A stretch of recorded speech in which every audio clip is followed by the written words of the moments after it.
introduction, we're very fortunate today to have Professor Chris Walsh with us, who's also based in Boston down the road. He's the chief of the Division of Genetics and Genomics. It's an incredible body of work that he's been involved with, so I don't want to take up too much of his time talking to us about it by introducing it, but we're going to change scales a bit this week, and we're going to go to kind of much smaller micro scale, highly detailed biology that hopefully will foster collaborations with our group so we can start thinking about looking at human brain development at a more cellular level. So thanks so much for joining us today. Thanks. Thanks, Sean. And I assume that people can still hear me okay. Fantastic. Yes, thank you. I don't think I'll be able to, I welcome people to ask questions while I'm speaking, although I'm not guaranteeing that I'll be able to see the chat if they get put in the chat. So yeah, I'll talk today about somatic mutation in the human cerebral cortex. And there's a million things to talk about in that topic, and I'll just be trying to focus on a few. So what are somatic mutations? Well, they are mutations that occur during the development of the brain as cells divide, most typically. And so they can occur at any stage of the way, from early development to later development. For example, you can have a cell like this red cell that divides and it replicates its DNA. And of course, the copy is never as good as the original. So every time a cell replicates its DNA, it makes a few mistakes.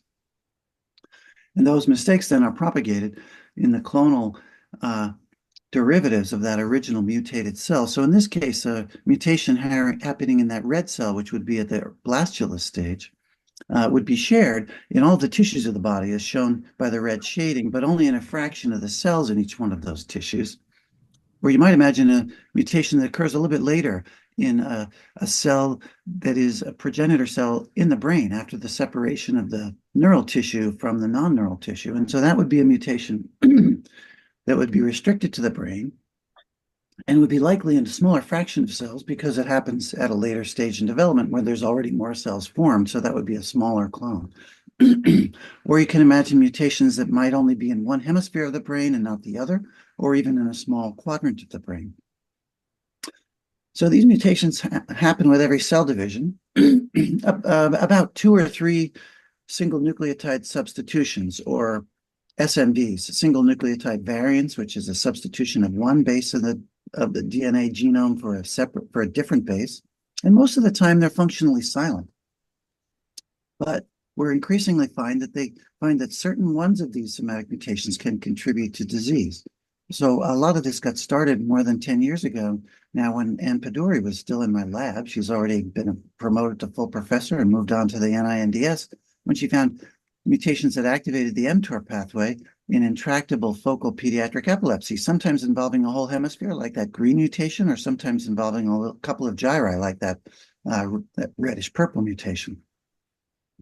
More recently, last year, we studied temporal lobe epilepsy and found activating mutations in a different cancer pathway, not mTOR, but the RAS-RAF-MAP kinase pathway in about 10% of adult temporal lobe epilepsy. But we think actually with more sensitive analyses that proportion is going to go much higher.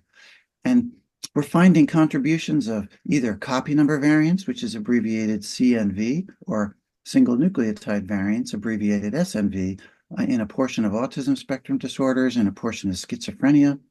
We see that some normal brains carry cancer driver mutations. And we see that there are mosaic mutations in some forms of degenerative disease. But I won't really be talking about all of this disease-related work. I'll be talking about how we can use these somatic mutations to understand the normal development of the human brain, which I thought might be more of interest to this particular group. So I'll be talking about 2 questions. First, how does pattern arise in the human cerebral cortex? And the second thing is actually whether these somatic mutations that I'm talking about, are they stable or do they change over the course of early development? So you all know better than I do the beautiful diversity of areas in the cerebral cortex. This is MRI, from the Human Connectome project, showing that it in many ways reproduces the classic studies of Brodmann, showing all of these different functional areas, but in fact adds additional ones and shows how some are conserved and some are variable. Of course, the most striking cortical area in humans is the primary visual area, V1, or Brodmann's area 17, which was first described by Gennari in the 1800s, because you can see it with the naked eye because of the myelin that's actually present within the gray matter of area 17. So how do these areas arise during development? Well, we know that one major factor is gradients, first of patterning growth factors like FGF8, and later of transcription factors that are expressed in the progenitor cells along the ventricle, as you see in this picture here from Zoltan, a review by Zoltan Molnar. There are various transcription factors, which are proteins that bind DNA and turn on suites of genes. And then within those stem cells generate the neurons of the cortex, the excitatory neurons being generated along from stem cells along the ventricle, along the lining of the lateral ventricle, and migrating more or less radially out to the cortex. And then the inhibitory neurons actually being formed by the ventricular progenitors in the basal forebrain that ordinarily give rise to the basal telencephalon, things like the caudate and putamen, and then these migrate non-radially. And this is an understanding that we have from a variety of mouse studies from many groups, notably Stuart Anderson and John Rubinstein, Gord Fischel, Oscar Marin, and many others. But it's remarkable that these excitatory and inhibitory neurons, in mice at least, have these very different origins and patterns of migration. And then, of course, I think you're all familiar that the neurons, or maybe you're not, that the neurons of the cerebral cortex of humans are generated in sequence. And it's a funny sort of inside-out sequence, so that the deepest layers, layer 6, are generated first on about 10 to 20 weeks, 10 to 15 weeks of gestation. Layer 5 neurons are generated a little bit later. Layer 4 later still. And the last born neurons are actually those that end up in layer 2 that are born perhaps 18 to 24 weeks of gestation. We don't know exactly when this process ends. Now, again, look, in mouse studies, we know that the excitatory neurons are generated in loose clusters, some of them strikingly columnar in their organization.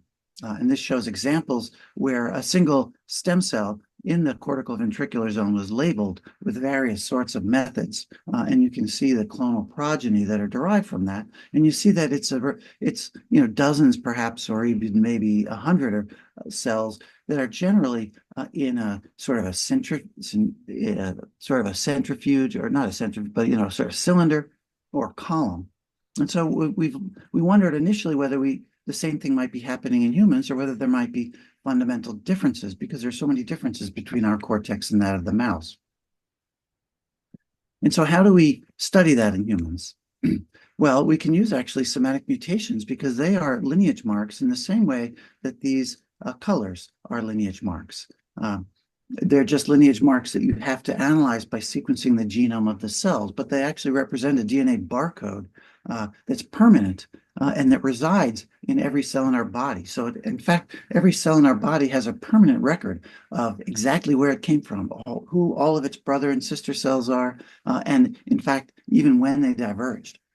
And so how do we reveal this? Well, in a recent study that's available on bioRxiv, we did whole genome sequencing from Brodmann's area 9, BA9, and then BA17 and 18. We are particularly interested in this formation of this stria of Gennari, the BA17-18 border.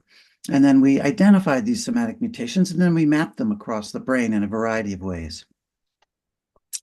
Well, we've been doing this work for now more than a decade also, and so far we've been finding that there are some similarities to the mice, but it's striking the differences between humans and mice when it comes to these patterns of cell lineage. So we found in a paper from 2015 that when we sequenced single neurons from the dorsolateral prefrontal cortex, BA9, we would find that, in fact, we could identify families of cells, like this family A.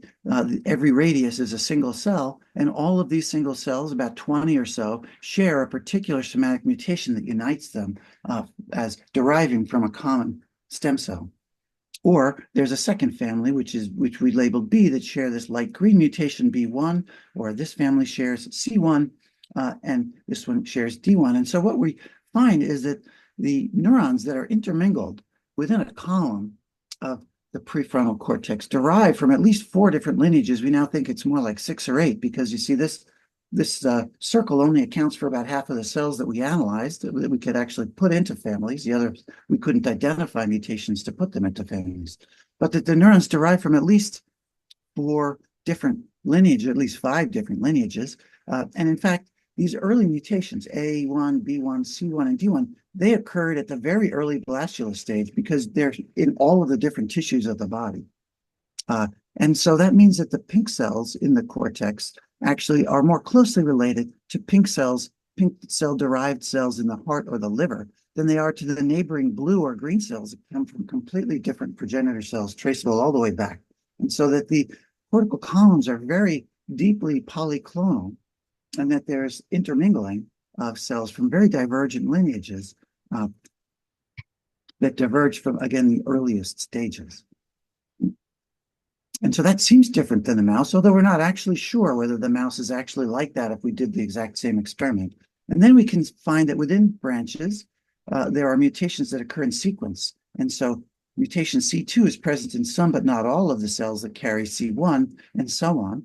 And then that implies that C2 occurred later than C1. And in fact, you can see that mutations C1 and C2 are present in a large fraction of cells, 10 or 20% of the cells, and all through the whole body. But then these later occurring mutations that are present in smaller numbers of cells also have a more restricted distribution in the cortex, so that the last occurring mutations present in only a couple of cells also have a very restricted distribution, so that clone is limited to just a few gyri in the dorsolateral prefrontal cortex. And so again, this intermingling seems sort of different than mice, so we don't really know whether the human cortex is a scaled up mouse or whether it has fundamentally different rules, since we haven't really analyzed the mice in quite the same way. And so then how does this relate to the formation of different cell types? Well, the left panel shows an incredibly complicated method that we used a couple of years ago to analyze both these lineage marks and then to analyze the RNAs that the cell contains that defines whether it's an excitatory neuron or an inhibitory neuron. And so we could find, for example, within that family of cells that's marked by mutation C1, that the earliest mutation occurs in all of the excitatory neurons and all of the layers of the cortex. But in fact, the late occurring mutations are restricted now to the upper layers of the cortex and are absent in the lower layers. So that implies a mutation that occurred after those lower layers had already become postmitotic. And so that mutation occurred in the progenitor after these cells had already left the progenitor pool. And then we see that the early mutations are shared by inhibitory neurons and excitatory neurons. So probably this mutation occurred very, very early, before maybe the dorsal and the ventral cortex were separate from each other. And the later occurring mutations are restricted to excitatory neurons and absent from the inhibitory neurons, suggesting that they occurred after this divergence.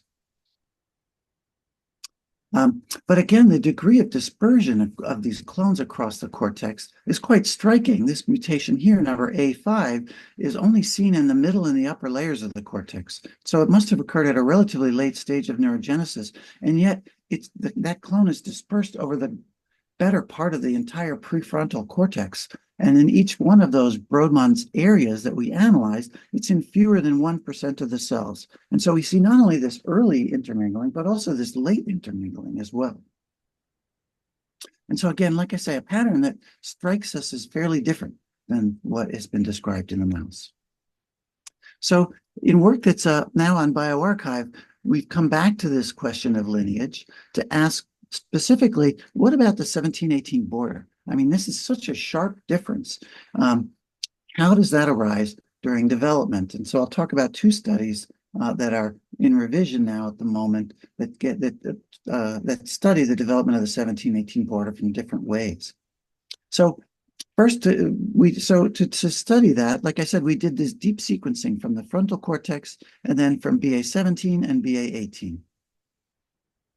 And the first question we ask is, do the actual number of somatic mutations, is it equal all across the cortex, or is it non-uniform? In fact, we found for the mutations that occur early, that are present at a high alternate allele frequency or a high mosaic fraction. Mosaic fraction means the fraction of the cells that carry that variant. So if it's in a lot of the cells, those mutations occurred early and they have an equal distribution in area 17 compared to area 18.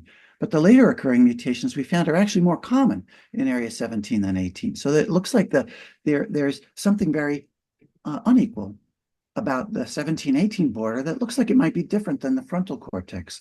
So again, the mutations that we see arising in the frontal cortex here, when we map their pattern of distribution across the cortex. So this is an analysis of several areas of the frontal lobe, and then area 17 and 18 back here, we see that those, again, as I already showed you, those variants tend to be dispersed very widely across many different cortical areas. And I'm sorry the cortical areas are not labeled in this upper panel.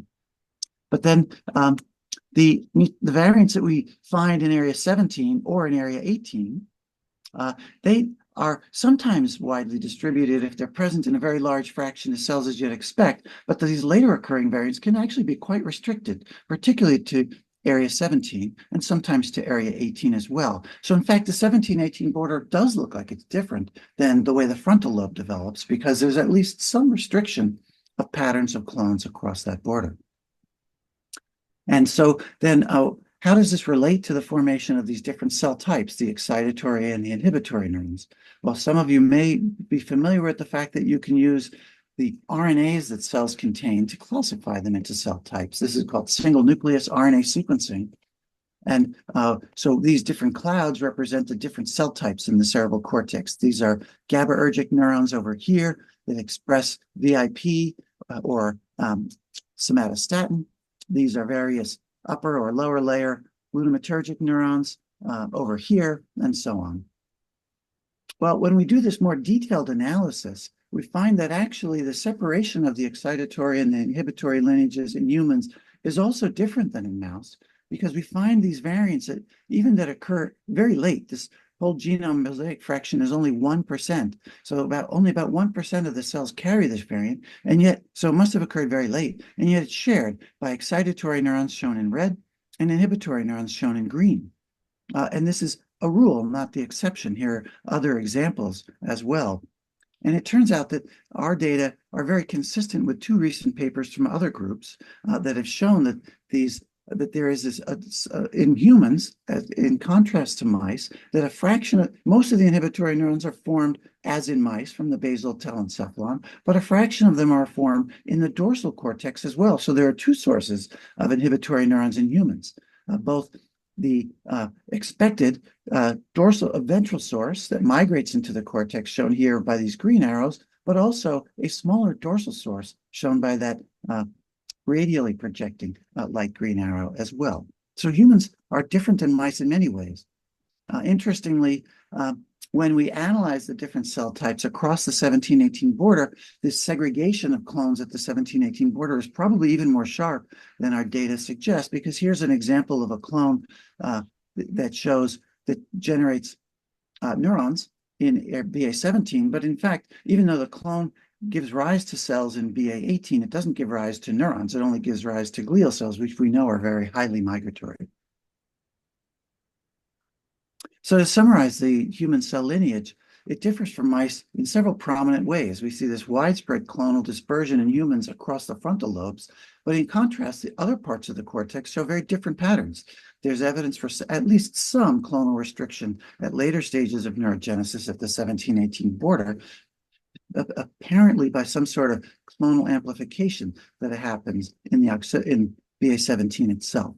And then also we see this relatively late separation of excitatory and inhibitory neurons that's clearly different than the mouse. Would I be able to ask a question? Yeah, go ahead. Sure. When you're selecting the age to use, what developmental time point and how are you comparing between human and mouse to get that comparison? Right. So when we do these lineage analyses, we can't determine, generally can't determine exactly when the mutation arose. Sometimes if we see mutations that are like this one that are relatively restricted to the upper layers and rare in the lower layers, this probably occurred after most of the neurons in the lower layers were already generated. So we can make guesses about when they occurred, but we can't say for sure. So it's always a little bit of an indirect argument in that way. And so that's also where it's a little difficult to say whether the human is a scaled up mouse or is fundamentally different. But we do one way with regard to this divergence of inhibitory and excitatory neurons. What we also do is we map the clone across the cortex. And so if the clone is limited to the cortex and is absent from the caudate, then we're fairly confident that that is a mutation that arose in one of these dorsal progenitors, as opposed to having arisen in one of the ventral progenitors or in a progenitor that was even earlier before the divergence of those two structures. And what age was the human tissue acquired at? Is this fetal tissue or is it adult human tissue? No, this lineage analysis is all retrospective, done on adult tissue. Okay. So we're reconstructing a lineage map retrospectively. At the end of the talk, I will actually look at how we've analyzed somatic mutations in fetal tissue directly. Thanks. So I wanted to acknowledge also the people that have been doing that lineage work is Sonia Kim, a former student, and Vinay Viswanathan, who's a graduate student in Peter Park's lab. So next I'll tell you about some other studies we've been using to look at how cortical areas form. And this has been work of a very talented postdoctoral fellow, Shuyu Chen, and it's also available as a preprint on bioRxiv. And this has been using spatial transcriptomics to look at how the different cell types in the cortex are formed. And so again, we can look at cell types in the cortex different ways. We can look at them in their normal spatial location, or we can do the single cell RNA sequencing to identify the cell type and classify them into many, many different cell types. And there are now ways that you can get both pieces of information in the same experiment. And one of them is called MERFISH, which is a spatial transcriptomics method that uses several hundred marker genes and analyzes their pattern of distribution in sequence. And so you can see then not only where the cells are, but exactly what the cell type is. And you can go back and forth between analyzing single cell types and analyzing their spatial distribution in the cortex. And so for this, we studied fetal tissue directly from 15 weeks of gestation, 20, 22, and 34. So these are discarded specimens from the NIH-NINDS brain bank. We took sections from the prefrontal cortex, the motor and the sensory cortex, parietal and occipital lobe, and the temporal lobe, cingulate, and again, focusing on V1 and V2, made cryosections, and then performed this MERFISH. And we came into a big challenge because the cell density in the human fetal cortex is so intensely dense that it's very hard to tell where one cell ends and another cell ends. And so if you can't tell one cell from another, then the signals from the different cells just get merged and you get very confusing information about cell type. Well, it turns out that Carson Stringer at the HHMI Janelia had developed these beautiful segmentation programs that with some human intervention use AI to segment cells. And so this turns this disadvantage into a huge strength because now that large cell density allows us to study hundreds of thousands of cells in a single experiment. And so Shuyu was able to identify 16 million cells from just about a half a dozen total human samples because of the fact that the cell density is so great. So we divided them.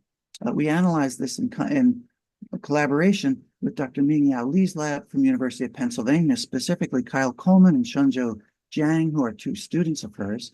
So we separated the cells first into broad cell classes, 8 cell classes, excitatory versus inhibitory versus glial cells, and then cell types within those classes, and then finally cell subtypes, of which we ended up with more than 100 of these cell subtypes. And this shows the typical sort of UMAP distribution in which single cell RNA sequencing data is typically displayed, and you don't need to worry about all of the details of all of these many, many different cell types. But it gives tremendously beautiful data and resolution of cell types. And so we can then we can image then the cytoarchitecture of the developing human cerebral cortex using markers of different layers, using different cell types as markers of different layers. So here's at gestational week 15. This is prefrontal cortex, motor, first motor area, parietal, and the second visual cortex. And you can see the cortical plate, the intermediate zone, the stem cell regions down here marked with different cell types, and you can see how they change over the course of development. And so when do we see the six-layer structure that Brodmann first described? Well, we can see it well developed by 22 weeks of gestation, again, using marker genes. If you looked at the histology, it would look totally undifferentiated, but we can see already that there are excitatory neurons of layer 6 at the bottom. You can use a marker of layer 5 marked in blue and layer 4 marked in green and so on. And then if we look earlier, we see that neurons from those layers do indeed arrive in sequence, so that by 20 weeks, we haven't yet seen, we see layer 3, but we don't yet see layer 2. By 15 weeks, we don't yet see anything above layer 4. Now, what we also find, though, using this method is that Brodmann's categorization is tremendously simplified. So that the location of these cells greatly exceeds this sort of canonical six-layer structure. If you look at the distribution of any single cell type, they're typically not limited by any means to a single layer. Some of them are pretty sharply delimited to layers, but most of them are distributed over many layers and show different patterns of distribution in different parts of the cortex. In fact, many excitatory neurons, so then how does these cell types relate to the patterning of the cortex? Well, many excitatory neuron subtypes show gradients of enrichment across the anteroposterior axis. Has been described before by the Allen brain people, so that this particular red excitatory neuron type is very common in prefrontal cortex, it's very rare in occipital cortex, and has intermediate levels of distribution in between. And you can see that this particular red cell type is particularly common in the motor area, but uncommon in other areas and so on. So there are a lot of these gradients, and you can use the distributions of cell types in a sort of an unbiased clustering, and he actually takes the different areas and does, in fact, cluster them in different anteroposterior gradients. But what about the 17-18 border? Again, Brodmann himself described that 17-18 border was first visible at about 34 weeks of gestation. And if you look at 18 or 20 weeks of gestation as shown here, this is 21 weeks from the Allen Reference Atlas. This is our own sectioning from approximately 20 weeks of gestation. Here's the calcarine sulcus. It's already forming. And so presumably this is V1 around it and V2 next to it, but you can't tell that yet by the histological section at all. Even if you analyze it for cell types, but doing MERFISH, it still seems quite undifferentiated. But in fact, if you look at the specific cell types, there are very specific cell types that mark this border as early as 20 weeks of gestation and mark it surprisingly sharply. And so we see the border in two particular subtypes of cells in the subplate. There's a green cell type that's more common in BA18 and a red cell type in 17. There are cell types in layer 5 that distinguish the border. There are cell types in layer 3 that distinguish the border, and cell types in layer 2, 3 that distinguish the border. And you can see that, in fact, the sharpness of the border varies a bit from cell type. It's particularly striking in the upper layers and less and more gradual in the deeper layers. And that border is defined in the case of BA18, the cells that define that border, these green cells that are more common in 18 than 17, in fact, they're cell types that are found with certain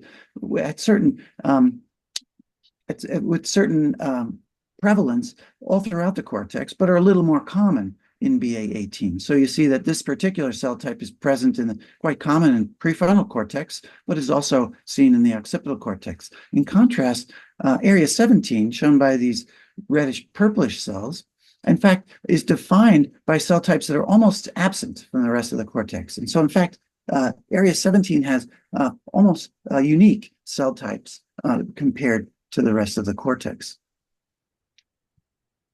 And so this would be consistent with our lineage data that suggests that there's something very special about the formation of cells in area 17. Now, to make sure that this wasn't a bias of the MERFISH technique, we used a second technology called 10x Visium that analyzes every single cell in the whole, every gene in the whole transcriptome. And we then sort the cells as to what layer they're in, the ventricular zone, the intermediate zone, the outer subventricular zone, and then the cortex. And we see that cells from area 17 and area 18 are indistinguishable from one another when they're in the ventricular zone, the intermediate zone, the outer subventricular zone. They form a single cluster, the cells from BA18 and the cells from BA17. But then, in fact, once you get to cells that are in the cortex, you see separate. You see that the BA17, V1, and V2 become very separate. These two red arrows indicate cells that are in green for V2 and cells that are in purple for V1. So in fact, the cells are relatively undifferentiated as they're migrating to the cortex. And then it's only after they arrive in the cortex that they have this very specific spatial differentiation between 17 and 18.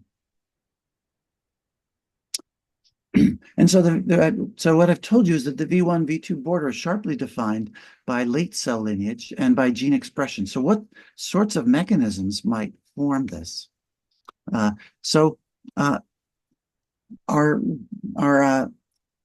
lead hypothesis is that there are indeed gradients of cell types that are formed by these gradients of transcription factors. But on top of that is a second patterning mechanism that is likely to be driven by thalamocortical input.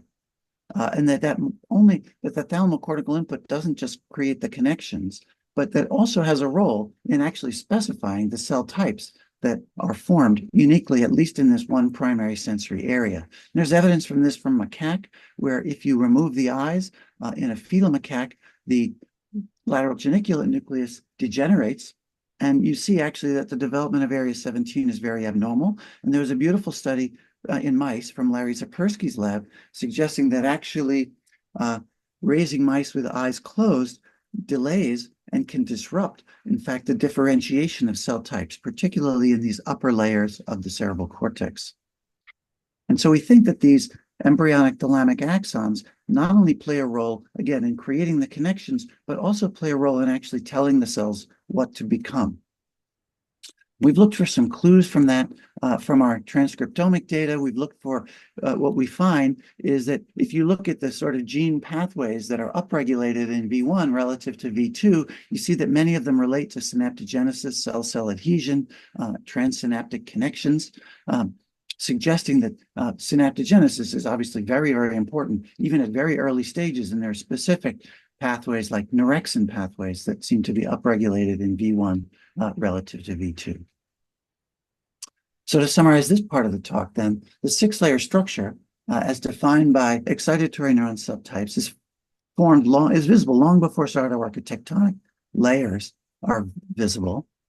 That, again, diverse cortical regions seem to highlight distinct mechanisms of cell type determination. So in the frontal and the prefrontal lobe, we see these gradients of conserved excitatory neuron subtypes along the AP axis, these sort of gradual changes in cell types. And that seems to echo the widespread dispersion of clones in both excitatory and inhibitory neuronal clones. Whereas at the occipital lobe, we're seeing something very different. We see a sharp molecular V1, V2 border as early as 20 weeks of gestation, with some cell types that are actually almost unique to V1. And this also matches a clonal restriction at that border, presumably because some of these clones are giving rise to some of these cell types that are unique to V1. And synaptogenesis seems highly upregulated in V1 specific cell types, perhaps playing a role in cell type specification. And we wonder whether other primary sensory areas of the cortex, like perhaps the primary somatosensory cortex, the primary auditory cortex, might have these exceptional rules of cell type formation that might have a large influence of thalamic afferents. And that's something that Shuyu is now taking a look at. So I have one more little vignette that I was going to tell in the last 15 minutes. If there's any questions on this section, I can take them now, or I can plow ahead. All right, I'll take a look at my, I think the message I'm getting is to plow ahead, so on I'll go. So the last thing I wanted to talk about is whether somatic mutations change over the course of development. I was telling you how you can use them as lineage marks and how they occur with every cell division, but do they evolve over time or are they permanent? And so, again, just to review the sort of major steps of cortical development from this review by Susan Anderson, we see cell birth and migration occurring during embryonic and fetal stages, axon and dendritic outgrowth. I particularly want to highlight that there's a wave of programmed cell death that occurs in the second half of gestation. And then, of course, we're familiar with this pattern of synaptic elimination and pruning that starts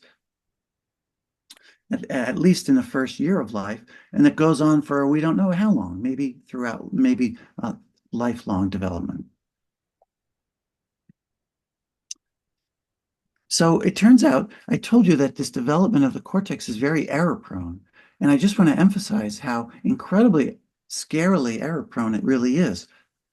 This is a recent, study from China that used discarded embryos. They took blastocyst stage embryos and dissociated the cells into single cells and then sequenced the genomes. And this shows the copy number of chromosomes across the genome arrayed from chromosome 1 on the left to the sex chromosomes on the right. And you can see single cells that look normal, or a single cell here that has a gain of a chromosome or a loss of a chromosome. And they found that this gains and losses of chromosomes were remarkably common at the blastocyst stage. So this just shows examples of blastocysts that they analyzed at 10 to 20 weeks. This is just 20 different blastocysts. And you see that they all show mitotic aneuploidy, that some of the cells show abnormal chromosomes. It's just a question. They average about 25% of the cells have grossly abnormal numbers of chromosomes. And after implantation, there's aneuploidy is still very common, although it's a little less common.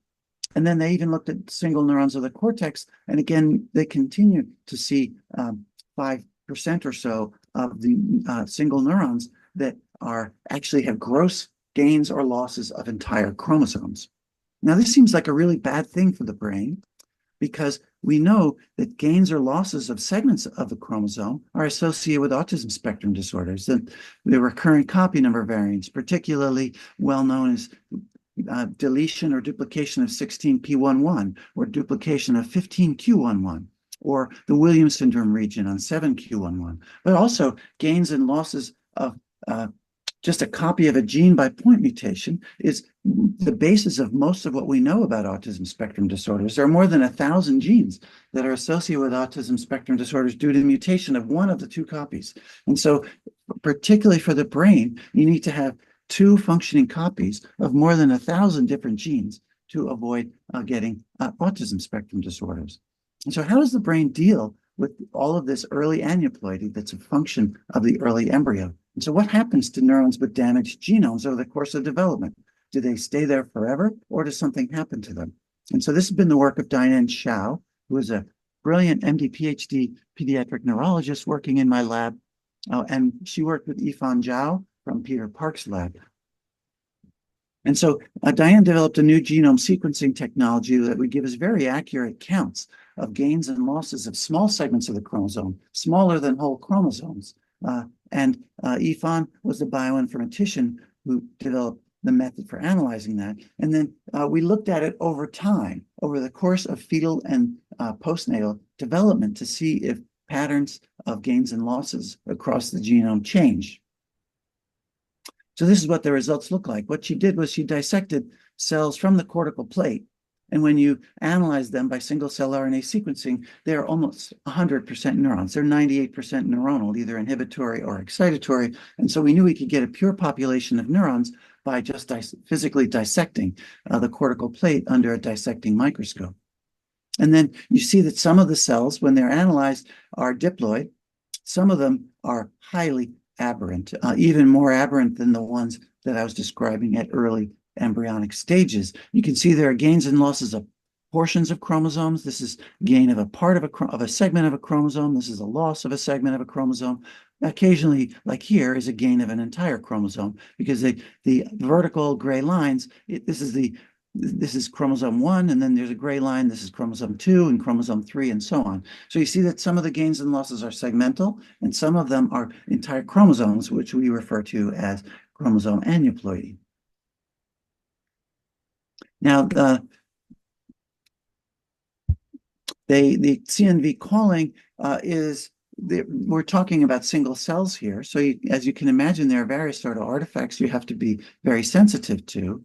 And so they developed a method that is the typical way of doing this is just by using the number of DNA reads to infer a copy number. So if you see more reads in one segment, that implies that there's a larger number of copies. So this example of a copy number variant where this blue-purple segment is duplicated or triplicated, that would lead to more DNA reads. But in fact, this is a little bit of an error-prone method. So they developed a second way that complements that by tagmenting the DNA. And so this tagmentation involves replicating the DNA from specific sites. And so the maternal and the paternal allele get amplified independently. So there are different breakpoints. And they can use the arrays of these breakpoints to make more accurate analyses of copy number, because if there's a loss, then all of the breakpoints basically line up. They're all the same. Whereas if it's copy number neutral, you expect to see two sets of breakpoints corresponding to the paternal and the maternal alleles.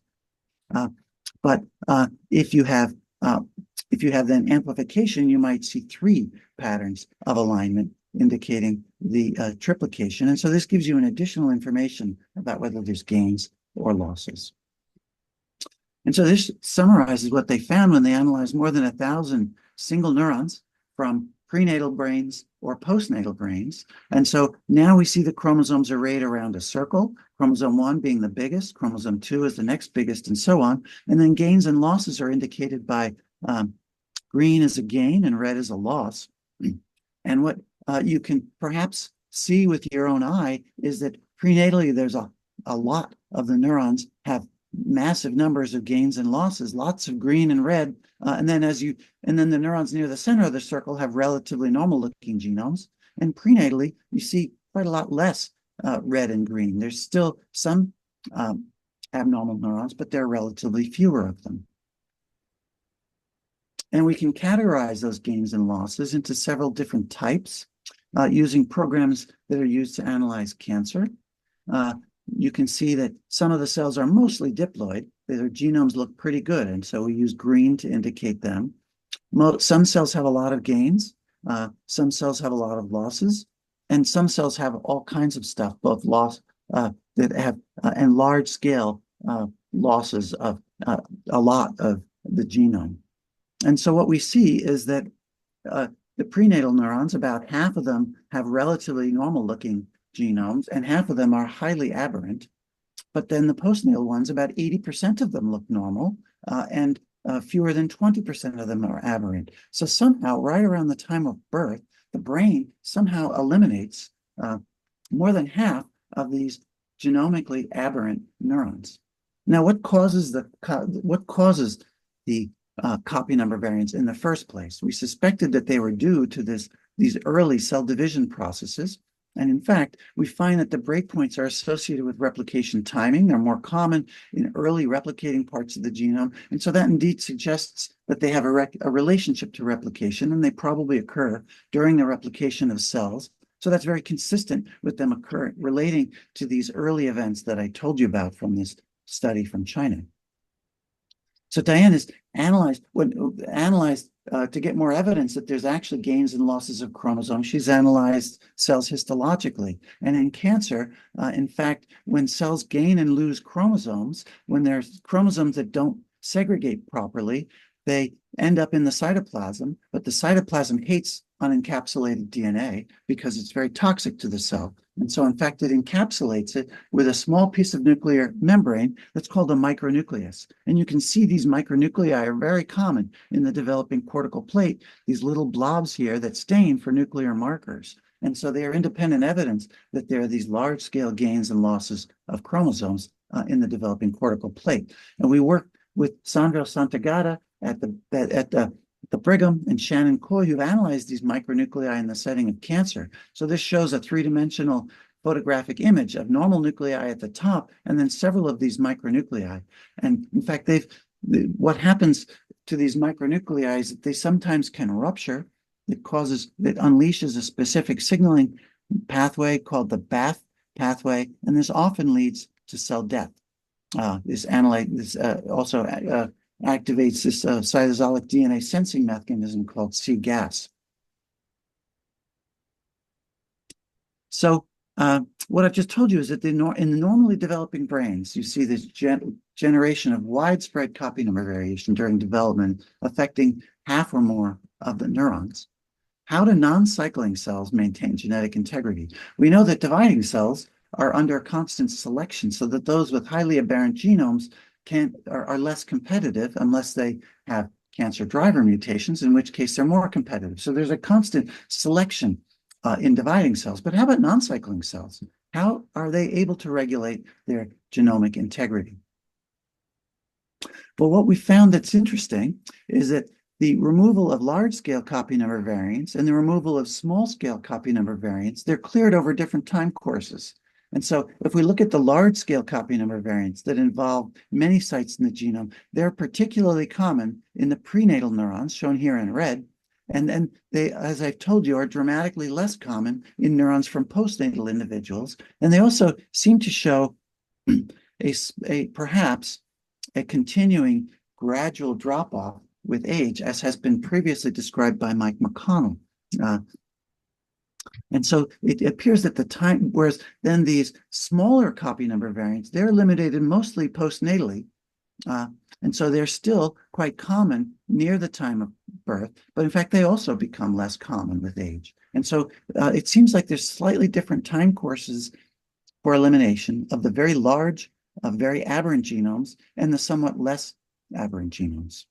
And so we think that this is a two-stage process, that these highly aberrant genomes are removed as a wave in late fetal and early postnatal development. We're not exactly sure, and it may vary a bit from person to person.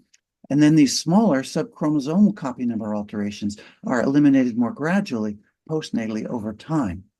And what's remarkable is the extent to which these two timescales seem to line up with this early programmed cell death, which happens prenatally and neonatally in humans and results in the manifest death of neurons, often in the cortical plate. And then there was more gradual process of synaptic elimination and pruning, which occurs over a more extended time period. And so you would expect that the cells that have aberrant genomes might, if they're severely abnormal, they may just die. And that's what might be going on here, perhaps activated by the cGAS and BAF signaling pathways. But then this later dropout might be more influenced by the process of pruning itself. And so we wanted to test that by looking at whether there are certain parts of the genomes that are particularly essential to neurons to keep them alive. And so this is basically, we're looking then for cold spots where surviving neurons very, very rarely show copy number variation. And so we find that there are certain, if you look at the genomes of the neurons that survive, there are certain parts of the genome that are frequently subject to copy number variation in the surviving neurons, and there are parts of the genomes that are very rarely subject to copy number variation. And this is analogous to this analysis of bullet holes that they did in World War II planes, where they found that planes returning from a mission frequently had bullet holes in particular locations, and these locations happen to be the locations where a bullet hole does not prevent the plane from flying. Whereas if they would never see surviving planes that had bullet holes in the engines or in the pilot's cabin, because bullet holes there would cause the plane to crash and never return to base. And so when we look at the analysis of the cold spots, we see that they're in fact enriched for genes, as perhaps you might have expected, that that places that have a lot of genes in them are relatively rarely disrupted by these copy number variants. But more specifically than that, these cold spots are enriched for safari autism genes and genes that are intolerant to the loss of just one copy. But in fact, they're not particularly enriched for epilepsy genes, which also have lots of stuff to do in neurons, but that we are not involved to the same extent in this process of competitive synaptic elimination.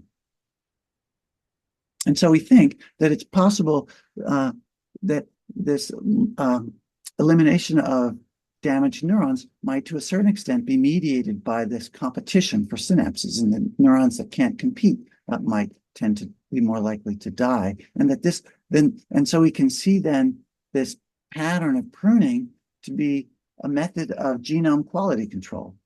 That it's neurons with abnormal genomes are less competitive in this process of neuronal survival and may die out either before birth or after birth. So then what happens if you have a germline mutation that causes an abnormality of the normal process of pruning? So we think that pruning is abnormal in various genetic conditions associated with autism spectrum disorders.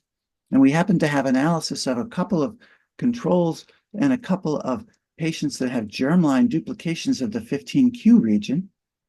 And so we asked, do the patients with 15q duplications, do they undergo a normal pruning of these abnormal genomes, or do abnormal genomes tend to persist?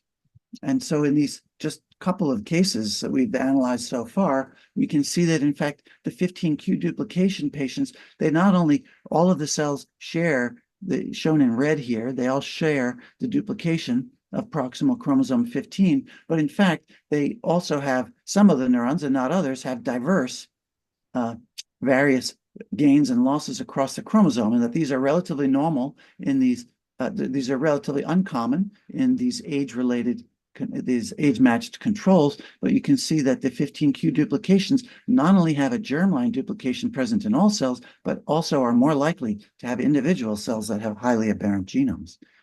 And so then it's possible that the germline genes that predispose to autism, part of their mechanism of action may be to disrupt this normal pattern of genome quality control.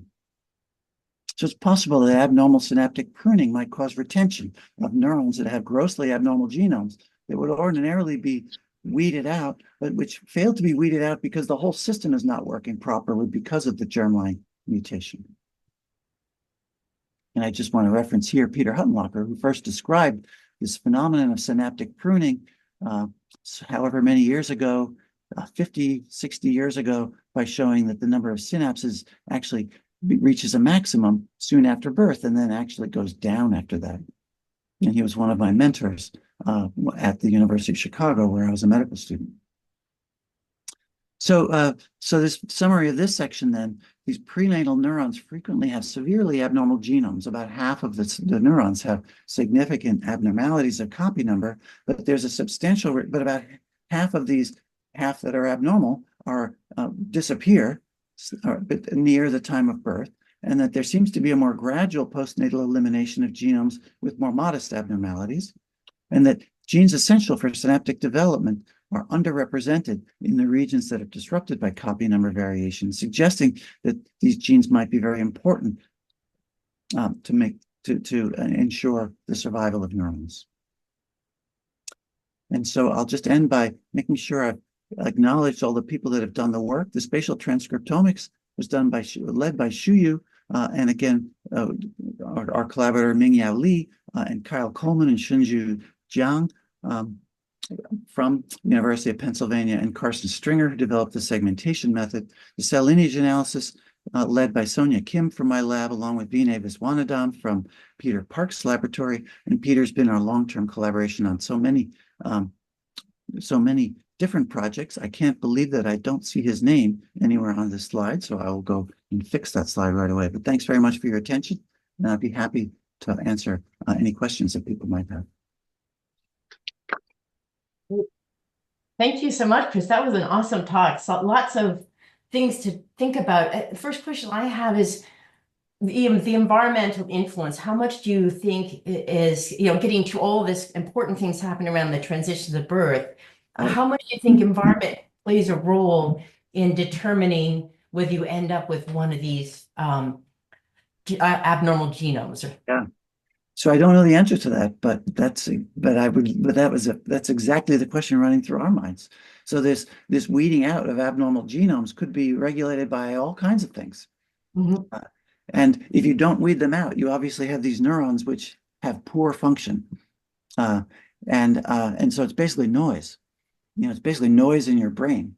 And it's interesting that, perhaps why some kids manifest with autism as opposed to intellectual disability or epilepsy might have to do with where and when the genomes are eliminated, or where and when the pattern of somatic mutation created an excess of aberrant genomes, perhaps in one structure compared to another. There are all kinds of ways in which the environment or rearing might regulate this process of genome elimination. Or, it's possible that a rough perinatal birth process, there looks like there's this large elimination right around the time of birth. Perhaps premature birth or anoxic birth, might disrupt that critical period when a lot of very abnormal genomes would otherwise be eliminated. So it's just a lot of possibilities. We just have questions and no answers at this point. But it's been mind-blowing. It causes me to look at all these different conditions differently now.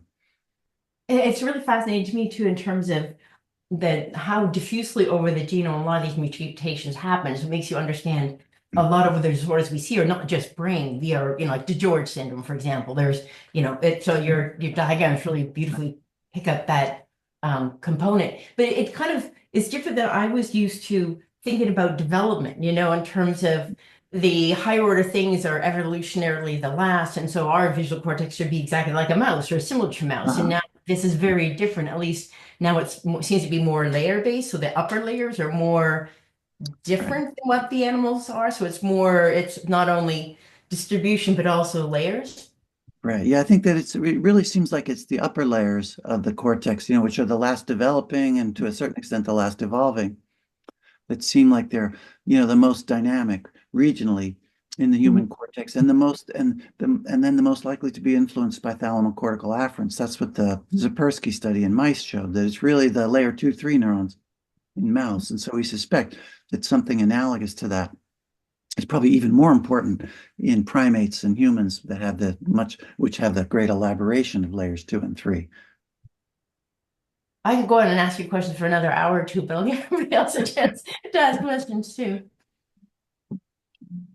I have a question. Thank you so much for your talk. I was wondering if you or others have done any single cell RNA sequencing on either the healthy tissue or looking at the autism genes. Well, we've done, we haven't, we're not the world's leader in doing that, but we have done a couple of studies. We had a paper earlier this year by Lisa Moe in the American Journal of Human Genetics, which is based on those analysis of those cases of 15q. So we analyzed half a dozen cases of 15q duplication. We didn't analyze all of them in such a way that we could call copy number variants, which is why we only have analyzed 2 cases for copy number variants. But we are interested in, what happens when you have 15q duplications. You duplicate a region that has 50 or 100 genes. You might expect that you just get higher levels of expression of all of those genes in that interval, and then normal expression of all the other genes in the rest of the genome. But it's not like that at all. The effects of the 15q duplication is remarkably cell type specific. So the different neuron types and different glial types are abnormal in all different ways, but also that not all of the genes in the segment are overexpressed. Some actually are paradoxically underexpressed in the presence of a duplication. And so that the effects, again, of the duplication are very cell type specific and very surprisingly gene specific. And so that study really was such a surprise to us that we're now really interested in studying lots of other, we're trying to get postmortem brains from other kinds of well-defined genetic causes of autism spectrum to look at the cell type specificity of it in greater detail. We also looked at the effects of the Fragile X expansion, mostly Fragile X premutation cases. And we also had another paper in PNAS where we found that, again, the effects of the Fragile X expansion is also very cell type specific. Thank you. I have another question, actually, if I may quickly. Sure. Very, very captivating stuff, all of the fetal development. Were your final slides on just cortical plate? So if you looked in the subplate is my kind of follow-up question. And would you expect that you'd get the same kind of aneuploidy or kind Oh, of yeah. chaotic Mhm. differences between cell types in that area when there's so much kind of differentiation going on and it seems to be like an area with more cell type diversity?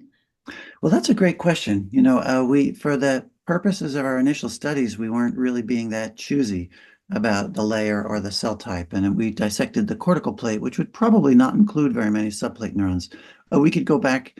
We did single cell RNA-seq on what we actually had dissected. So we could go back and take a look at that. But you're quite correct. It's probably likely to be, layers 5 and above. Uh, and uh, and also it's possible that you might expect that the neurons, when they're first born, their genomes are mostly abnormal, are most abnormal, and then various processes gradually weed out abnormal cells over time. And so, as you're suggesting, potentially at any given age, the subplate might, by and large, have more healthy looking cells than layer 2, 3. And then also, of course, the layer 2, 3 neurons are formed by progenitors that have divided more times. And so they've also accumulated these somatic mutations are cumulative. And so that the layer 2, 3 neurons would not only be postmitotic for a shorter period of time, but would have started with a higher rate of aberrancy in the first place. And so, so you're quite correct. If we were to compare all of the different layers, we might well find that the deeper layers look relatively less abnormal than the upper layers. Yeah, thanks. Super interesting. Okay, I think we're just over, so maybe we give Chris one more round of applause and say thanks. Great. Okay. That was really fantastic. Thank you. Thank you. Thanks, everybody. Yep, thanks Bye. so much. Yeah.